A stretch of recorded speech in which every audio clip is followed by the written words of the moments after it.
Para estos momentos quizá te estés preguntando, ¿todo lo que hacemos es un intento de escapar de la incomodidad? ¿El cerebro siempre nos hace sentir mal para incitarnos a hacer lo que él quiere que hagamos? ¿Es esa nuestra verdadera motivación para distraernos? En el amor romántico, por ejemplo, ¿nuestra motivación es el amor y la búsqueda de la dicha pura? Pues no, no lo es. Se han escrito innumerables canciones de amor y la mayoría es muy triste. Hay canciones acerca del desamor, del amor no correspondido o de lo sombrío de la soledad. Ofrecen consuelo a nuestra forma universal y humana de sufrir. No imaginaríamos que estas baladas también nos darían lecciones de neurociencia. ¿Has escuchado la canción Love Hearts? Los Everly Brothers la lanzaron en 1960, pero también ha sido interpretada por cantantes como Roy Orbison, Cher y Rod Stewart, pero la versión más famosa la realizó la banda Nazareth. El amor duele en términos neurológicos. De no ser así, nuestra especie habría quedado extinta hace mucho tiempo. La doctora Helen Fisher es antropóloga y estudia la ciencia detrás del enamoramiento, de su inicio y de su final.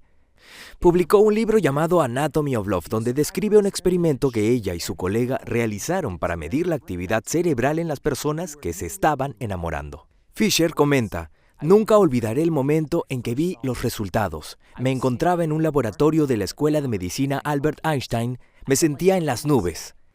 El estudio de Fisher mostró actividad cerebral en la región del cerebro que genera el deseo, la búsqueda, las ansias, la energía, la concentración y la motivación. Está cerca de las regiones primitivas asociadas a la sed y el hambre. Pero el amor, en específico el sexo, ¿no están motivados por la búsqueda del placer?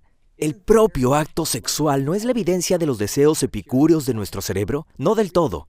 Si el placer del orgasmo fuera suficiente para satisfacernos, la gente se complacería sola todo el día. El deseo romántico va mucho más allá del mero placer. Contrario a la masturbación, el romance se relaciona con algo fuera de alcance. Es seductor. El deseo, en cambio, es querer a alguien con tanta desesperación, incluso locura, que te lleva a cometer toda clase de disparates. En contraste a la percepción popular de que el amor está dominado por una bella euforia, Fisher afirma que el deseo romántico es más parecido a una lista de dolencias psicológicas. Los pensamientos intrusivos, la cavilación obsesiva, la ansiedad por separación y la hipomanía son solo algunos de los síntomas asociados, y además todo suena muy similar a lo sucedido con el podómetro de la doctora Chance. Para apreciar lo doloroso que puede ser el amor, Fisher estudió a personas recién rechazadas. Su investigación sugiere que nuestros cerebros nos manipulan de forma tortuosa para llevarnos de vuelta con la persona que deseamos. La información de su análisis cerebral muestra que estos amantes rechazados siguen profundamente enamorados y apegados a la persona que los rechazó. Fisher ofrece un argumento convincente de por qué el amor puede ser tan cegador e intoxicante como la adicción a las drogas. Pero puede ser más correcto decir que la adicción a las drogas imita los efectos del amor. Después de todo, el cableado neurológico para el amor mutuo estaba ahí mucho antes que nuestra capacidad de crear narcóticos. Las drogas usan los mismos caminos para brindar el alivio que las personas ansían. De la misma manera, abrazar finalmente a la persona que amas extingue tu anhelo. Lo que motiva a los adictos o a los desafortunados en el amor no es precisamente sentirse bien ni obtener una recompensa como tal. Más bien, lo que ansían es liberarse de cierto malestar. De hecho, ni siquiera es necesario que algo o alguien nos guste para llegar a desearlo. Los neurocientíficos creen que el cerebro tiene dos redes distintas reguladas por dos diferentes neurotransmisores. Una es la del deseo, que es la motivación para hacer algo, y la otra es la del gusto, la emoción positiva involucrada en hacerlo. ¿Qué sucedería si separáramos el gusto y el deseo? Un grupo de investigadores analizó usando un electrodo para estimular un área asociada con la red del deseo en los cerebros de las ratas de laboratorio. Quizá puedas empatizar un poco con estas ratas de laboratorio si te ha sucedido que te sientes extrañamente obligado a comer postre aun cuando te sientes sumamente lleno. La segunda rebanada de pie después de la comilona del Día de Gracias ya no es igual de agradable y aún así la comemos. Eso es lo que sucedió a estas ratas de laboratorio. Seguían comiendo a pesar de que no les estaba gustando la comida, debido a que sus cerebros les seguían diciendo que debían comer. Por otro lado, otro grupo de científicos llevó a cabo experimentos para determinar si el gusto podía llevarlos a actuar de cierta forma.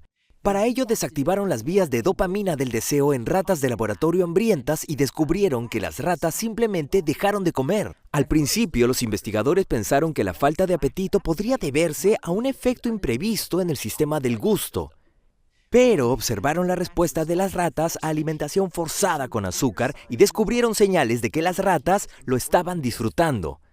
Sin embargo, sin el malestar del deseo, no había motivación para comer ni siquiera después de horas completas de ayuno. Un estudio hecho en fumadores que habían sufrido algún daño que dañó su sistema del gusto mostró que les fue mucho más fácil dejar de fumar que a los pacientes que habían sufrido daños en otras partes del cerebro. Un paciente del estudio que fumaba desde los 14 años y que al momento de su accidente fumaba 40 cigarrillos sin filtro al día, reportó: "Mi cuerpo olvidó el impulso de fumar". Tal cual. A fin de cuentas, la incomodidad del deseo controla nuestra conducta y sin esa sensación no sentimos la necesidad de lanzarnos a la acción. Siempre estamos tratando de deshacernos del dolor. Formamos hábitos alrededor de nuestras conductas para quitarnos el malestar que nos provoca el deseo en primer lugar. No es el acto mismo lo que nos incita, sino el ansia por una sensación positiva que alguna vez hemos sentido y que quizá podamos volver a sentir. Una vez que el cerebro descubre algo valioso, el malestar que provoca el deseo por ese algo nos obliga a repetir la acción, aun cuando esas conductas a veces puedan contradecir nuestros intereses reales. La causa primaria de todas y cada una de nuestras distracciones es que en algún momento encontramos alivio del dolor mediante un acto determinado que no estábamos convencidos de realizar. Pero ahora nuestro cableado neuronal nos dice que lo volvamos a hacer una y otra vez. Sin embargo, a diferencia de las ratas, nosotros no estamos atrapados en una jaula por culpa de científicos en batas blancas. Al comprender nuestro dolor, podemos comenzar a controlarlo. Cuando logramos reconocer nuestras jaulas autoimpuestas, podemos planear nuestro escape. Podemos hacer frente al dolor y pasar por encima de él, lo cual es el primer paso para comenzar a volvernos indistraíbles.